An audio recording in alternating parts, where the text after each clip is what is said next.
অনেক ছেলেরা ঈদ আসলে সিল্কের পাঞ্জাবি পরে আসে না নাই? আমার যুবক ভাইয়েরা, সিল্কের পাঞ্জাবি এই ফ্যাশনটা তোমাদের জন্য হারাম। যুবকরা হাতে স্বর্ণের আংটি পরে, গলায় চেইন পরে, মেড অফ গোল্ড, স্বর্ণ দিয়ে বানানো যে কোনো জিনিস ইউজ করা, তারপরে সিল্কের কোনো জামা পরা ছেলেদের জন্য হারাম করেছে কে? ছেলেদের জন্য চুরি পরা হারাম করছে কে?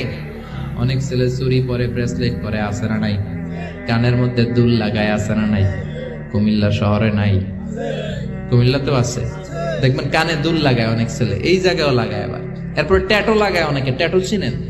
ট্যাটু ইয়াং ছেলেরা এগুলো বুঝবে, মুরব্বীরা আপনারা বুঝবেন না। স্টিকার, আরে মুরব্বীরাও বুঝে, মাশাআল্লাহ। এটা দামি স্টিকার। এখন ৮০,০০০ টাকা দামের ট্যাটু আসছে ঢাকায়। এটা ইলেকট্রিক্যাল শক দিয়ে, নিডল দিয়ে, ডাইং এর মাধ্যমে রং দিয়ে এই ট্যাটুটা বানায়। কোন মুসলমানের বাচ্চা এই ট্যাটু গায়ের মধ্যে লাগাতে পারে? এই ট্যাটু লাগালে কোনো ইবাদত তোমার কবুল হবে? তার মানে তুমি যে ফ্যাশন গুলো করবা, ইউর ফ্যাশন শুড বি হালাল, ইউর ড্রেস শুড বি হালাল। ছেলেরা অর্নামেন্টস পড়তে পারবে না, ব্রেসলেট লাগাতে পারবে না, সিল্কের পাঞ্জাবি পড়তে পারবে না, স্বর্ণের কিছু ব্যবহার করতে পারবে না। এছাড়া তুমি তোমার নাভি থেকে হাঁটু পর্যন্ত ঢেকে সব ধরনের ফ্যাশন তুমি নিতে পারো। নতুন একটা ফ্যাশন এসেছে, চুলের এই দুই দিকে একেবারে মাথার সাথে মিলে চুল কাটে, আর এদিক দিয়ে ঘোড়ার মতো রাখা, আছে না নাই? আমি এটার নাম দিয়েছি হর্স কাটিং।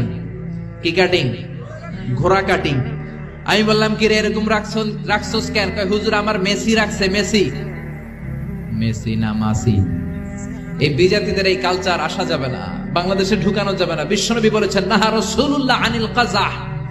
কাযাহ করতে এই হেয়ার কাটটা নিতে বিশ্বনবী নিষেধ করেছেন। দুই দিকে চুল নাই, মাঝখানে ঘোড়ার মতো চুল। এগুলো কোনো মুসলমানের ছেলে এই হেয়ার কাটিং কাটতে পারে না। চিল্লায় বলেন ঠিক।